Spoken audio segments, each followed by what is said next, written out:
Сәлем достар, бүгін біз бөдененің жұмыртқасы туралы пайдасы туралы айтатын боламыз. Бөдененің еті де жұмыртқасы да мың түрлі дертке дауа. Адамның ойлау қабілетін арттырып, ағзаны түрлі жұқпалы аурулардан қорғайды. Ал дәмі тіл үйіреді, әрі тойымды. Дәлірек айтсақ, кәдімгі тауық жұмыртқасынан қарағанда 1 грамм бөдене жұмыртқасының құрамында А және Д дәруменді 2 есе көп деп жазады. Бөдене жұмыртқасының емдік қасиеттері. Мамандар бөдене жұмыртқасын әсіресе балаларға, қарттарға, аяғы ауыр және де емізулі баласы бар әйелдерге, сырқат және әлсіз жандарға жиі тұтынуға кеңес берген. Себебі бұл өнімнің адамның иммунитетін көтеріп, сергетін қуаты мол.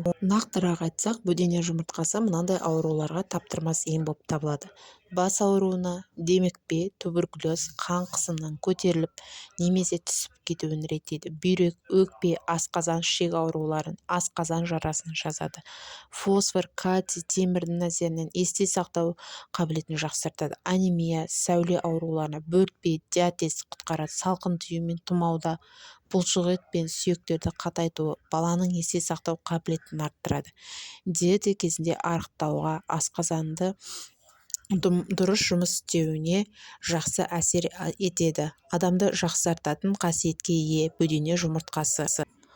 Сонымен қатар жұмыртқаның аршылған қабыршағын тастамай жуып, газ немесе әсел пешінде сәл кептіріп, кофе ұнтағыштан өткізіп, кез келген ұнтақтағы ірімшік, айран, тамаққа болмаса суға 1 қашық шайға қосып ішуімізге кеңес береді екен. Өйткені оның құрамында 90% кальций, 27 микроэлементтер бар екен.